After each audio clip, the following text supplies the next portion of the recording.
Welcome to the Project Endure podcast, the place where we talk about life, endurance, persistence, perspective, and so much more. I'm Joe Rinaldi, and I'll be your host. Let's jump in. Welcome back to the Project Endure podcast. It is episode 16. We have myself, Joe Rinaldi, and out in California, we have Steph Edwards. Steph, how you doing? I'm doing great, Joe. Thanks so much for having me on here. You're so welcome. Now, Steph and I got connected through the Level Up Initiative, which is a physical therapy group focused on mentorship for new grads and students. And Steph was in my group, so I was Steph's mentor, but really we became friends. And at the end of our mentorship relationship, Steph sent me a book, and the book was actually hers. She wrote a book called West is West. And I started reading it and I finished it in about a week. And I want to start this conversation off by reading an excerpt from the back of Steph's book, because I think this will really set the scene for the conversation. So on the back of the book, it reads, "What would make you want to take a one-way flight across the United States to meet up with 27 strangers and spend the next 7 weeks running 4,700 miles back home? As someone who has dealt with crippling mental health issues, I knew I needed to overcome my fear of the unknown and participate in something bigger than myself. I had to overcome that fear by embracing it for its benefit rather than detriment. This desire only became reality by applying one of my greatest passions to fuel the adventure, endurance running." Now, there's so much more that I could read from your book, and we could probably create 20 podcasts just from this one book. But I want to give you a chance to introduce yourself however you want, Steph, to the audience, and I'll kind of put it in your court. Yeah. So I'm 26 years old. I just graduated PT school in September, passed my boards in October, and I'm currently on my first travel PT contract. So still keeping up with the running, more so for fun, but that adventure that you're reading from was in 2017. And it was right after I graduated undergrad. And yeah, completely changed my life. I mean, I can go on and on about it, but I feel like you get the gist. Yeah, we'll dive in, but why don't we go all the way back to childhood and tell us if anything exciting happened as a child. I know a few things about you, but I'll point some stuff out if you miss anything. But just as a kid, what was life like for you, Steph? Yeah, it was amazing. I mean, obviously I had my trials and tribulations, and a lot of that stemmed from physical problems. And the main one that I think back to is having pretty severe scoliosis from the age of, I think I was in like 5th or 6th grade when I was diagnosed. I was put in a hard brace for 6 years, had to wear it like 22, 23 hours a day. It was not fun. It was tearing through my skin. You could see it from the outside. And, going through middle school as a girl, and anyone, just a younger person, is self-conscious. And so I think that's where a lot of it stemmed from, my anxiety and kind of trying to keep up with that image.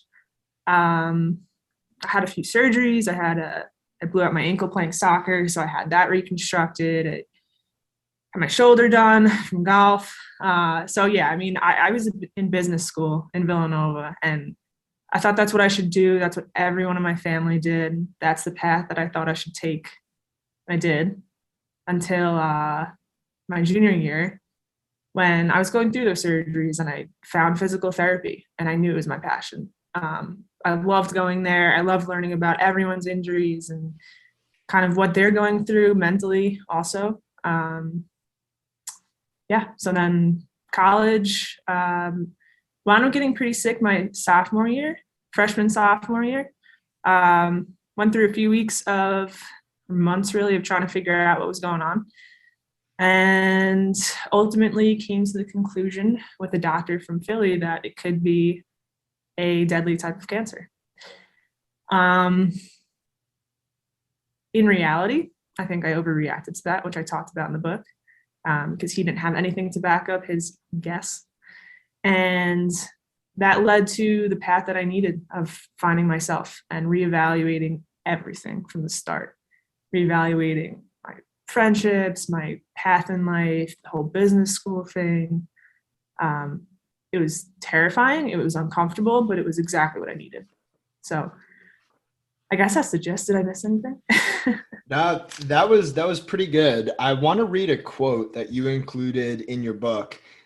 So the chapter titled "The Finish Line," chapter 12, starts with a quote from Lao Tzu. I don't know if I don't know if I ever pronounced that right. To be honest, I've just always read it. I've never heard it. Yeah, So reading it's fine, but I don't know how to pronounce it. and so the quote is, "New beginnings are often disguised as painful endings." And it's such a powerful quote. And I heard that even just now in the 3 minutes of you talking. What does that quote mean to you, Steph? Yeah, I mean, that kind of encompasses a lot of what I think of life in general. Because everyone has those painful endings, and it's not just once, it's not just twice. It could be in a relationship, it could be in a situation in life, anything. It's painful, but I truly believe it leads to where you're supposed to be.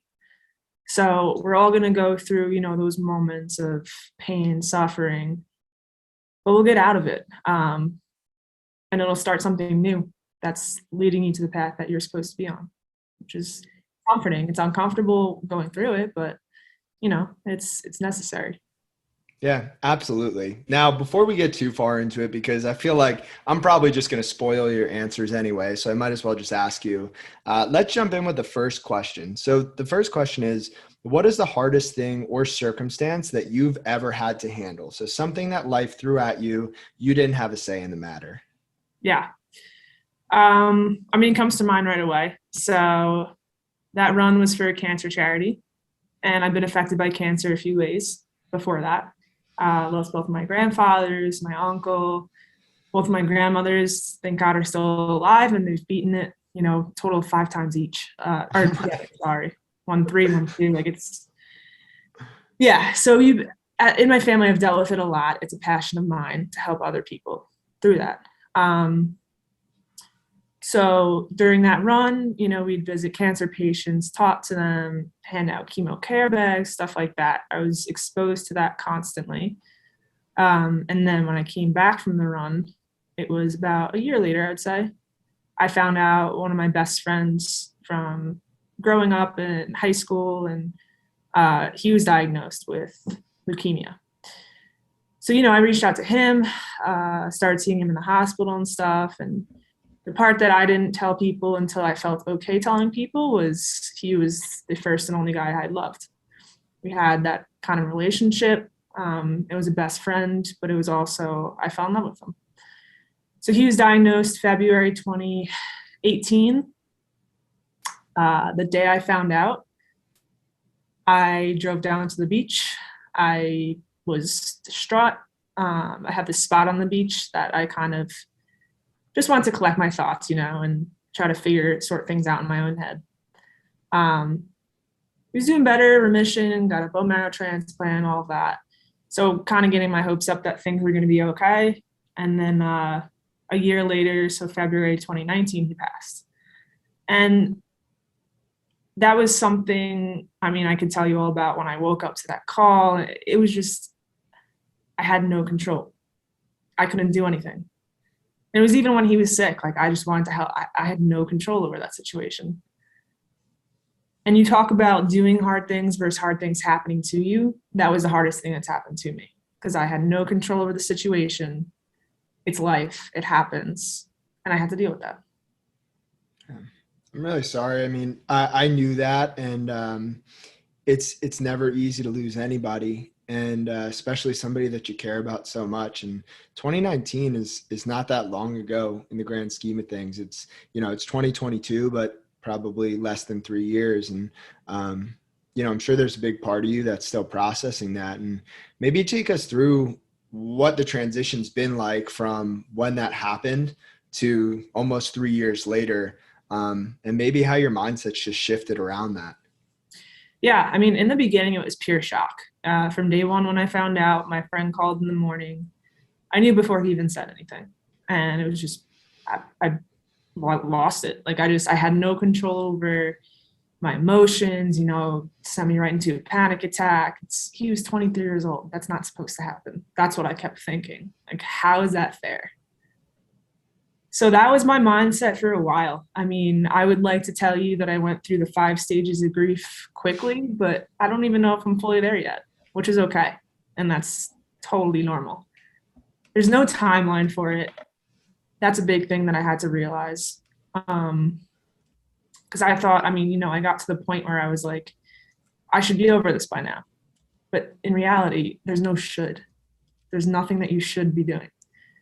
So it took me a while to realize that. And the turning point was when I realized it was okay to still have love for him, and I always will.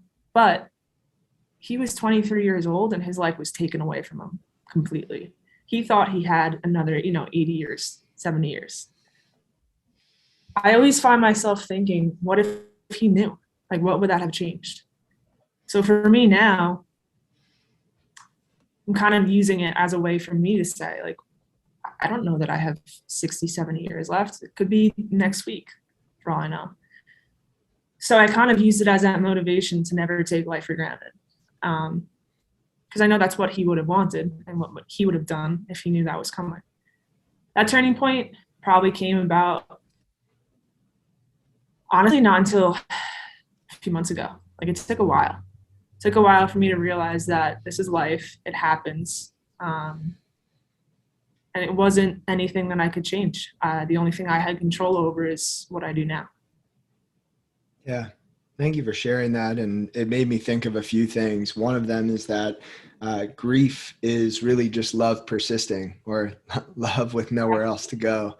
Right. And I think when you think of it like that, it's actually really beautiful. And at the same time, really painful, which is just a point that I'm still grappling with myself, is how can one thing be multiple things that are apparently on the surface opposites? So how can grief be beautiful and so painful at the same time? But that's how life works. And, I think the things that are precious are usually fragile. And it sounds like that's one of the takeaways that you've had from this situation, is that life is fragile, and that's what makes life precious. And one of the things that I've been thinking about quite a bit recently, I want to say it was 2014. So about 8 years ago, I was in a car accident. I believe I've spoken about it here on the podcast before, but essentially someone ran a stop sign. We hit at our front corners. My car rolled, and the airbag went off. My car was totaled. I was completely fine. Ended up getting out of the car and stood on the sidewalk and just realized that I had my life. I had a second chance, right? And it was at that point where I almost felt like my life was in overtime, in sports. And you're very familiar with sports, and I'm sure many people listening are. There's urgency in any game, but when you get to overtime, there's a little bit more urgency, because in many sports, overtime is sudden death. Whoever scores first wins. And so there was just a new sense of urgency for me in life. And it sounds like that's what you've taken from this situation, and just not to take things for granted. And I think that's beautiful. So my question for you, which is not one of the scripted questions, is, with this painful ending, what is the new beginning for you? Or have you found that new beginning yet? Yeah, I think I was so, just on a personal level, I was so closed off to letting people in. And I was with him too, and it happened. And so in the beginning, it was, okay, I can never do that again, because look what happened. That was ripped away. But in reality, like, knowing what I experienced and what I felt for him, I want that again. And that's finally where I'm at now, is like, I know I want that again. So that was the main thing that as my new beginning, I guess. But the other part of the new beginning was I was taking life for granted before that. I wasn't truly enjoying it. I was always worried about the future. I was never in the present. And now I get to live in the present. And that's been, I think, the biggest thing for me, new beginning wise, is experiencing life in a different way and just completely loving it. Everything that comes with it. There's still hard times. There's still going to be, like, suffering that you have to go through, and that's okay. That's normal. Just enjoying all of it, really. Like you said, suffering is beautiful, which is when you're going through it, there's no way you're thinking that. But it's so true. It forces us to live a true life. Yeah. And to tie this back to the last episode that I recorded, so episode 15 with Chris Piontek, he was talking about a really tough time in his life. And at that time, he didn't know where else to turn. And so he just got really involved with church and he started volunteering and being really present. And we talked about how being present was a way for him to get through those hard times, just to focus on the here and now and not look too far in the future. And I think it's another interesting thing, when we're going through hard times, when we're suffering, being in the present helps alleviate that to some degree. And also being in the present is when we're most fully alive. And so if you connect the dots, it's almost as if pain and suffering are really when we're most alive as human beings. And in that way, it's also beautiful, Yeah, for sure. But so Steph, with that being said, this is really what I'm excited about. Like I said, we could probably talk about your book for many hours. But I want to ask you the next question, which is, what is the hardest thing that you've ever done on purpose and why? And I should just say, if you don't end up talking about the book, I will be completely shocked if you've done something more challenging than this. So ball's in your court. Yeah, no, I mean, that kind of takes the cake. It was physically demanding, obviously, but I didn't realize how mentally demanding and hard it would be. And I talk about it in the book. I was trying to, I don't know if I said it the way I wanted to say it, but I used the physical to get through the mental. So one aspect I was talking about. Oh, and real quick, Steph, for the people listening, just describe what the general book is based on, because I don't think people know yet. Yeah, I should probably do that. It's a good idea. So yeah, it was for a cancer charity. There's 28 of us, young adults. We started in San Francisco, California, had about a 2 to 3 day orientation, meeting everyone, and then we set out on our run. So our starting line was the Golden Gate Bridge, dipped our heels in the Pacific Ocean as a starting line, and then I can explain how the running works, but 49 days later, we made it to New York City, in Brooklyn. Did you dip your toes in the Atlantic? We were supposed to, but we were so caught up in the moment, like we just forgot, honestly. That was the whole idea, and we just forgot. But we were there for sure. Yeah, so running-wise, it would be, you'd always run in a pair. Safety was first. You'd always run in a pair, sometimes 3 if someone was hurt. And so the idea was everyone would run every mile collectively. Kind of like a relay style. So say, Joe, you and I are partners one day. The van would let us out. We would run 2 mile increments at a time, sometimes increase that, but mostly 2 miles. Run our 2 miles, van picks us back up again. They drop out the next pair. And it's kind of like that bunny hop for the whole day. We were in 2 vans separately. So it was, one van would start at the starting line or whatever town we stayed in, run to the halfway point. The other van started at the halfway point and ran to the next town that we were staying in. And the crazy part is everything was donated. Food, we had a host van pair that would go out and get food for the day, all donated. Places we stayed, I mean, it was about 90% churches, I'd say, of different denominations, but completely donated. And sometimes they would make us meals, and we get to talk to them about their cancer experiences. And it was just, that was my favorite part for sure, was the community aspect to it. Yeah, so we would just do that. We'd have a break every 3 or 4 days, say. And then on those break days, we would go to cancer centers, hospitals. We'd have like a service day set up, hand out chemo care bags, do things with patients to get their mind off of the treatment, hand out scholarships, that type of stuff. So yeah, I think I covered the main gist of it. Yeah. And so now with that background, so you were saying that you used the physical to get to the mental, and I'll let you pick it up there. Yeah. So the mental got pretty significant right from the start.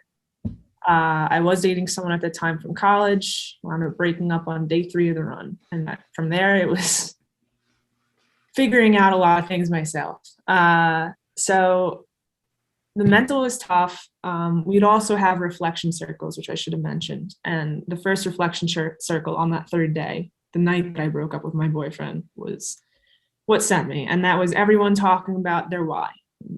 If they had cancer themselves and they beat it, if their family members had it or have it, or just if they're trying to help in general. So we got real. I mean, you're with 27 strangers, and on day 3, we knew things about each other that nobody else knew. Like it was wild. It was also hard to process everything alone. I don't think I had the skill set yet that I like to think I have now. I don't think I processed things very well in the moment. It was also, I mean, we woke up at 4 a.m. every day. You'd be running all day. Individually, like each pair would run, 10 to 16 miles a day, and you're shot. And then you go back to the next town and you fall asleep, and there was no time to really process during it.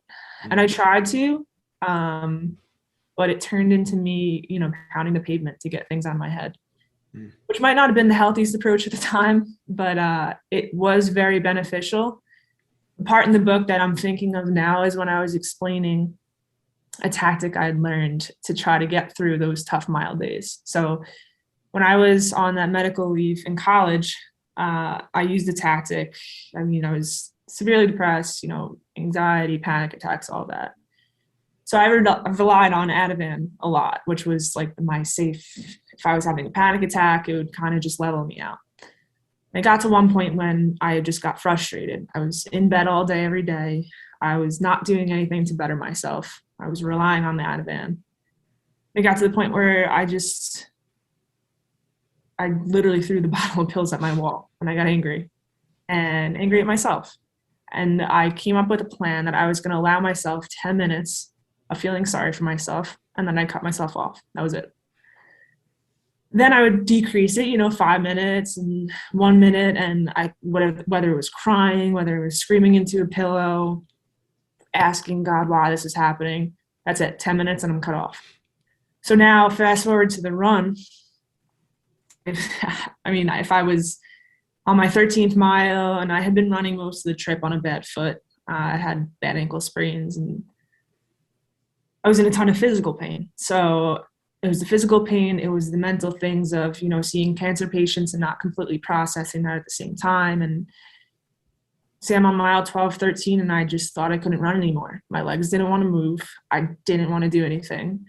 I'm not going to do it. I'm not going to embarrass myself on the Zoom, but I had a tactic that was kind of similar to allowing myself 10 minutes of being upset.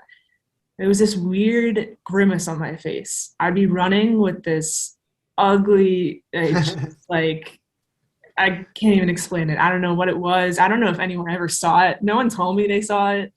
But I had a feeling, whoever my partner was probably saw it pretty often. So just like this weird grimace on my face, and I would allow myself to experience the physical pain, and then that was it. I forget, honestly, how long I allowed. I think it was like 10 seconds of that grimace, and same kind of idea, like, this sucks. Why is this happening? Why am I allowing this? And then that was it, and I cut myself off. And it's kind of carried into a lot of things after, like with my friend passing away. I let myself go through the shock. I let myself go through the denial.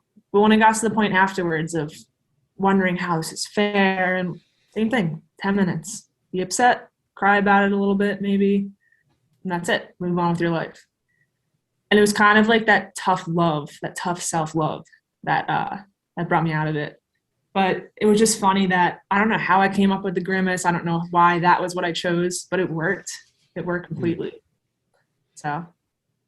And so this grimace, I'm smiling to myself because I feel like I might do the same thing, but not on purpose. I just feel like I have a really ugly running face when things get tough. So I could relate in some way, but I love that strategy. And what I'd really love to kind of dive a little bit deeper into is something you said. You said it's really hard to process alone sometimes. And you were on this trip with 27 what originally were strangers and then became friends, and you got to process in some capacity with those people. Tell me a little bit more about the difference between processing by yourself and processing with a group.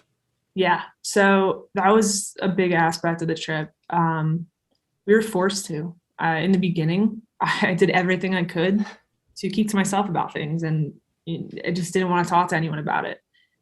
I mean, yes, we were getting closer and we were becoming friends, but they were still strangers to me. I mean, I was feeling things that I wouldn't even tell my best friends at home. And being together 24/7, being physically exhausted all the time and mentally. And it was really the service days that forced you to lean on someone. Um, there's no way I could have processed that alone. I tried to, and it got to the point where I was looking up flights back home. I was going to quit. And I was so overwhelmed. One of my friends noticed, and he took me and sat me down outside. Again, I had known him maybe 2 weeks at this point, like a week and a half. And we had a very, very deep conversation. And he is someone that struggled with anxiety and depression as well. And he kind of helped me realize that I needed to lean on these people. And the only way that we were going to get to the finish line, yeah, the running was tough. Yes, our legs hurt. But we wouldn't have made it there emotionally if we didn't lean on each other as well. And that just became kind of like a running theme. If you were feeling great one day, you help other people. If you weren't, you had 27 other people to lean on. And that's what became beautiful, and that they weren't strangers anymore. And you just had such a common connection through such a terrible disease, that it was really nice to be able to bounce ideas off of them and just rely on people, which again, I was uncomfortable. Like I gave up control. And that was a big lesson I had to learn too, is it's okay to lean on other people. It's okay to have people help you. You don't have to figure everything out yourself, you know? I mean, self-reflection is necessary and it's still difficult, but it's okay to lean on other people. Yeah. Well, one of the things that I love about this podcast and the other podcasts that I co-host is just that it gives me an opportunity to hear from other people. But as we're having these conversations, I mean, I'm processing things on my end the whole time. And every single time I talk to somebody, I come away with just a little bit of a different perspective, and it's beautiful. And the other thing I'll say is this one I've learned big time from marriage. And I was shocked. My wife is super quiet. She's the sweetest person. And early on in our marriage, I was having a tough day. And I felt like I couldn't have tough days because I was supposed to be a leader. I was supposed to be strong for her.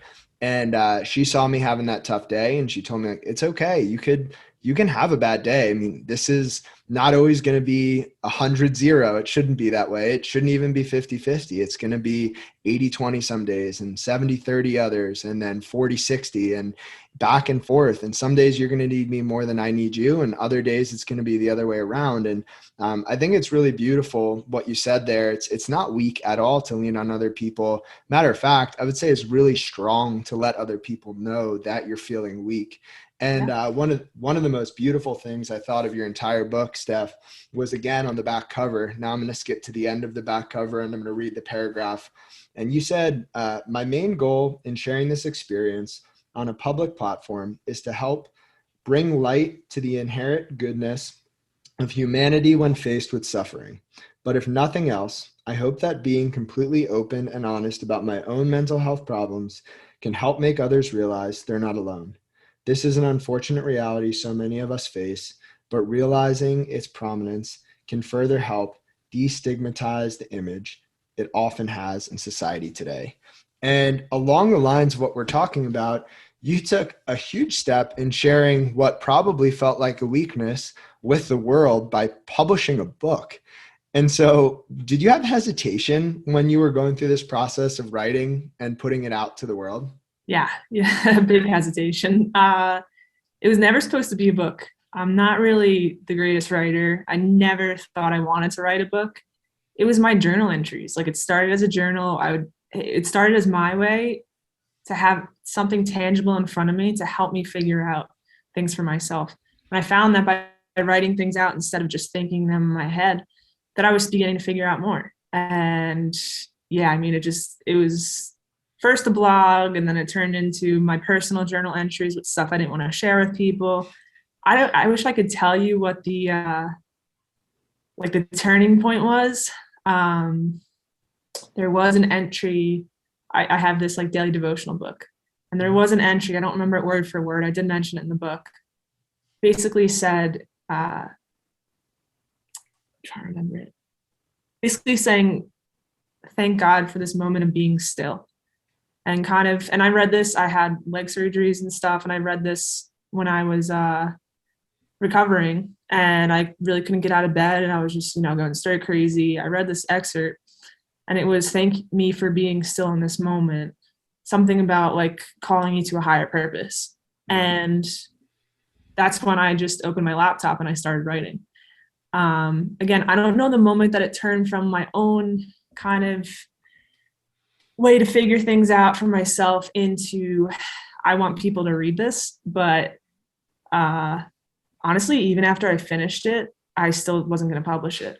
Like it took a lot for me to be vulnerable in that situation and come to terms with publishing it. And the biggest part was because I was completely open about what I was going through in college and everything. And the people closest to me, like my family, they didn't even know that. And the big part was like, I don't want them to think, now I'm sharing this with everyone and they didn't even know that. Honestly, there was some problems with it afterwards. Not problems, but they just felt so bad that we had no idea. And my point was, I didn't want them to feel bad. Like, my point was, look at how far I've come, and I couldn't have done that without them. And they know that. So it was difficult in the beginning, them realizing what they didn't really know I was going through, because I didn't like showing it. I mean, my parents knew more than most, but I didn't like showing it to people. I didn't like talking about it. I kept it all inside. So that was like my final step of, I know I'm going to have to deal with this, kind of talking them through why I wasn't completely open with them. But the reality of the situation is, if I didn't just jump out of my comfort zone and let it go, then everything I thought I learned was nothing. That was the final step of everything that I was trying to learn from that experience of jumping outside your comfort zone and letting go. And I feel like that really solidified all of those lessons to me. And I was able to take that final step. But yeah, I mean, it was difficult. I had the editor that was putting the book together. Even at that point, I could have backed out. Like, I was pretty close. But I don't regret it at all. I mean, I think people that I don't even know have reached out saying, I've gone through similar, and it's interesting to see different people's perspectives on it. But yeah. Yeah, I'm smiling ear to ear over here, and this is not a video podcast, at least not yet, so people can't see me. But I'm smiling because I've had such a similar experience with my writing, and so I'll put blogs out there. There was this one blog in particular, probably from 3 years ago, and the blog title was "I Cried Today." And I wrote the blog because I went to the DMV here in Philadelphia to switch my driver's license from New Jersey to Pennsylvania. They made me take a vision test, and I failed it, and they wouldn't let me get the license. And so I bawled my eyes out, and the way I knew how to process best was writing about it. And so, of course, wrote a blog, and I'd been putting myself out there for years at this point. So it wasn't anything new for me to take that, deep, dark, emotional journal entry and put it out onto the internet. And, of course, my parents were a little bit shocked and upset. And that's happened over and over and over again, where I've processed through writing. I've put it out for the world because I understand that somebody else might resonate and it might help them. But sometimes I almost even forget to tell my parents, or feel like, they don't need to know that I'm struggling with this, but then I forget that I'm sharing it with the world and they'll see it anyway.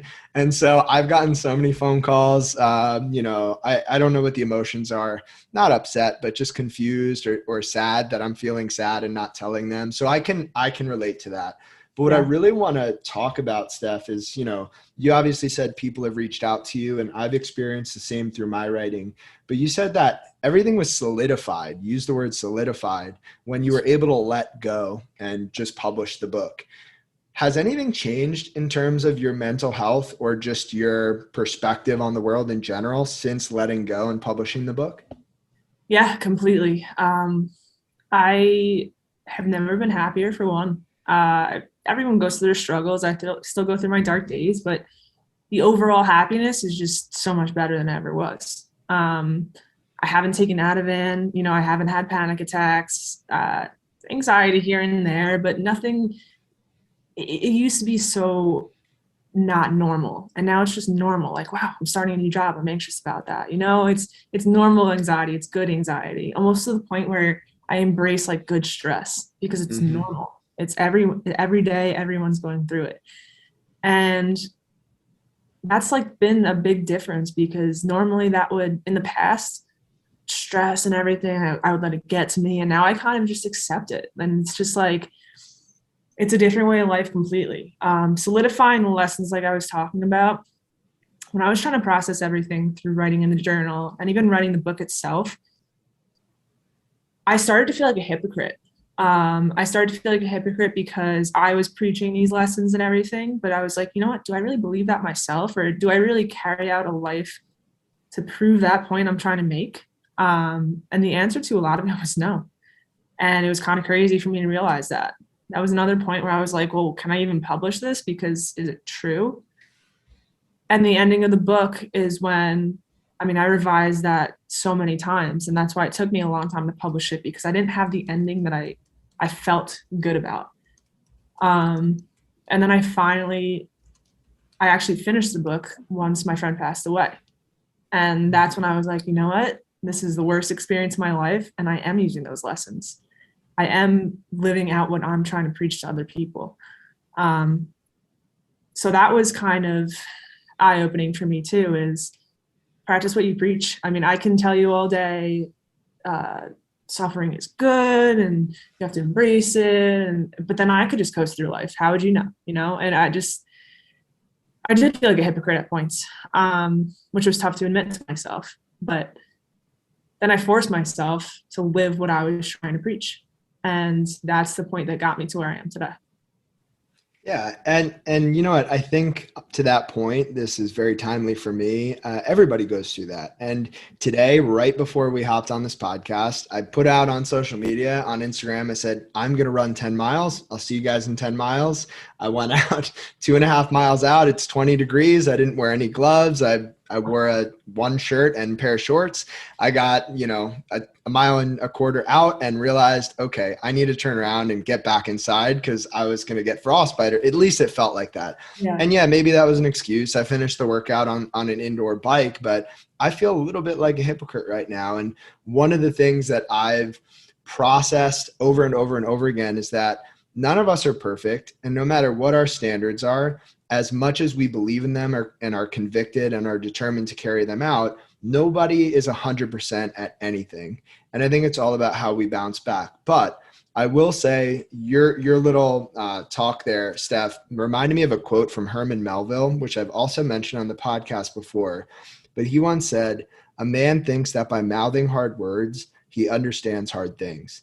And I think it's really easy for you, me, anybody else to sit here on a podcast, to even write a book, to just talk to anybody about suffering, about pain, about hard things. But really in doing the hard things is where we learn and understand about them. And so that's why I just appreciate what you did, one, in running across the country, but two, in sharing that with the world, and then having this conversation just brings it all full circle, at least on my end. So with that being said, Steph, I want to ask you the third question, which is, what does the word endurance mean to you? Kind of what we were talking about with doing hard things. So endurance, I think of as on a low level, like say I'm going for a run and I feel great. Endurance starts at the point that I start to feel like crap. Endurance is when you have to push through and you're at the point of where you want to give up, but you keep going. So I think relating that to life, it's easy to say, you're living life a certain way, but when you endure the points where you want to give up. And that's the toughest part, obviously, but that's also the most beautiful part. That's what allows you to grow. And that's, again, why I love endurance sports, because it's so mental. Yeah, it's physical, it's tough, but it's so mental more than anything, to break through the barriers that you've always held yourself to. And that's, again, the toughest part, but I think it's my favorite part. You just said something that I think I've always known internally, but I've never heard it articulated the way that you said it. And that's endurance starts at resistance. So in other words, you can't have endurance without resistance. Right. And so and so it just kind of gives a nice new spin to what I've been talking about here now for 16 episodes, is that we can talk about hard things all we want. We can do things that are challenging, but even within a challenging endeavor, endurance doesn't really begin until we begin to hurt a little bit, to our body and our mind want to stop. And it's at that point where endurance begins. I think that's just beautiful. And just out of curiosity, Steph, what does running look like for you now, or what place does running hold in your life currently? Yeah, I mean, honestly, for a while, I fell out of love with running, and my whole agreement to myself was I was going to do it when I wanted to do it, and that's why I fell in love with running in the first place. But when I realized I fell out of love with running, I allowed myself to accept that, and that wasn't easy at first because I felt like I was just giving up. But in reality, I didn't want to. Running was always an escape, um, but I want it to be enjoyment too. So now I'm finally at the point where I'm running for fun. I mean, I always thought I needed to run to prepare for a race or some crazy accomplishment, but for the first time, I'm just running just to run, and that's been kind of liberating. I mean, here in Cedarville, California, it's pretty cold, so I stick to treadmill most days, but yeah, it's just for fun now. And I think I'll get back to the point where, maybe I'll run my first marathon, or I've always toyed with the idea of triathlon, stuff like that, but I'm not there yet, and that's okay.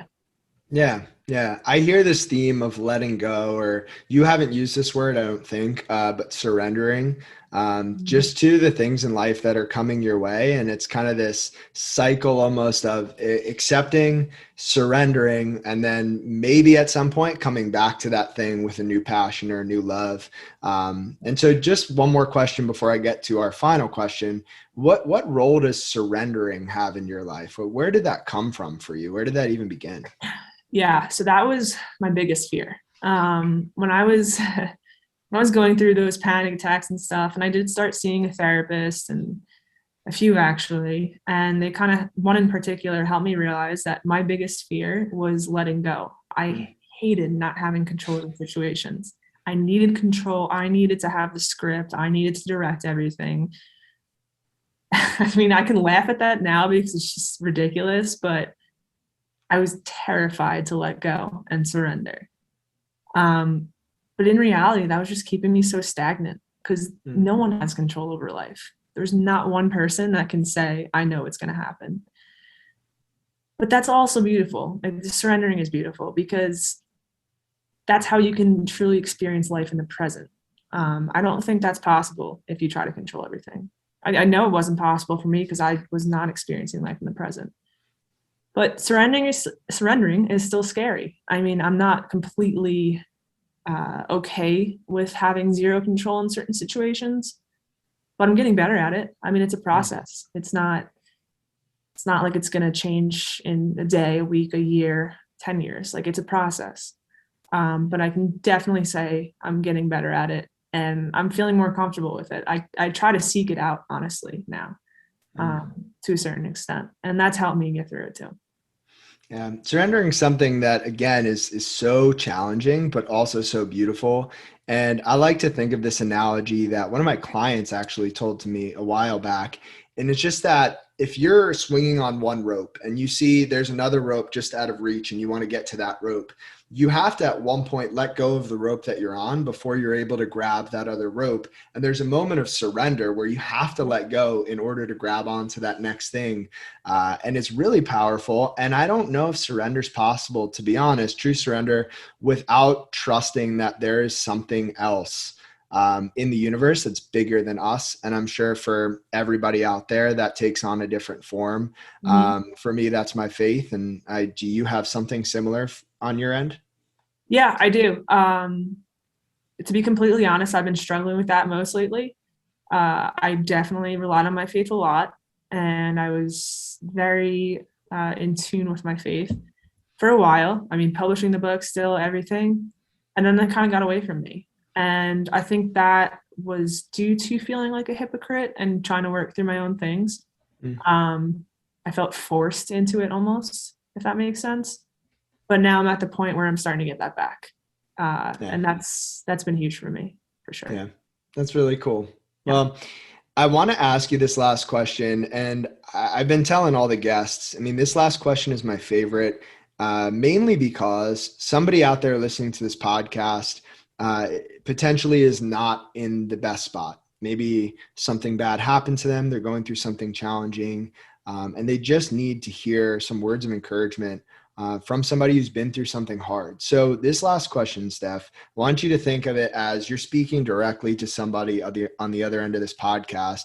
And it's this: what is one message you have for someone in the audience who's going through a challenging season of life? Yeah. I think the biggest piece of advice I would like to give is nothing's forever. And that was a hard thing for me to kind of accept. So going back to when I was losing my friend, it felt like that just feeling of being distraught was never going to end. I was in that moment where I was like, oh my gosh, this is it. Like this is never going to end. Like you get to points where you're just so stuck on whatever is going on, but that doesn't last. And it's easy to say that for kind of trivial things and, the breakup, which is not easy, but it just feels like it's the end sometimes. And that's okay. I mean, it's normal that everyone feels that way, but you're not going to grow from that situation unless you allow yourself to truly reflect. And I think reflecting is the biggest thing, which can get scary sometimes. It can get dark. But I think by reflecting, you're allowing yourself to kind of escape from that. And again, relying on other people, that's not a weakness. That's honestly a strength, because that means you're allowing yourself to be vulnerable. And that's one of the hardest things we can do, in my opinion. So I think knowing that nothing lasts forever, I mean, that goes for the amazing feelings and the really bad ones too. It's scary, but it can be comforting. And I think what I've learned through all this is just leaning on other people is more of a sign of strength than we realize. Yeah, and I agree so much with all of that. And to wrap things up, Steph, before I give you a chance to tell people where they can find the book, I want to reread that quote that we started off with from chapter 12. So new beginnings are often disguised as painful endings. So if you're going through something tough, understand that this painful ending will eventually turn into a new beginning. And that's beautiful. So Steph, where can people find the book? We haven't even mentioned the title. So why don't you tell them what the title of the book is? The title is West is West. And I'll leave you with just a small explanation of that was part of our team chant. I don't want to ruin it because I talk about it in the book. It has a deeper meaning to me now. But you can find it on Amazon. And the other thing I want to mention also is I have my email in the back of the book, but if you find me on social media or anything or through you, Joe, I would love to be that person that people lean on. If anyone wants to delve deeper into anything I was saying or bounce ideas off each other, I would love to be the person that people lean on. So if I can help anyone in any way, I would absolutely love to. If you enjoyed this episode of the Project Indoor podcast, go ahead and subscribe, leave a review on your platform of choice, and share this episode with a friend. It helps us get more conversations like this out to more people like you. We appreciate you, and we'll talk to you next time. Oh, and one more thing. If you're looking for a community of people all striving to be better together, check out the Project Indoor Hard Things Club. The link is in the description below. We'd love to have you.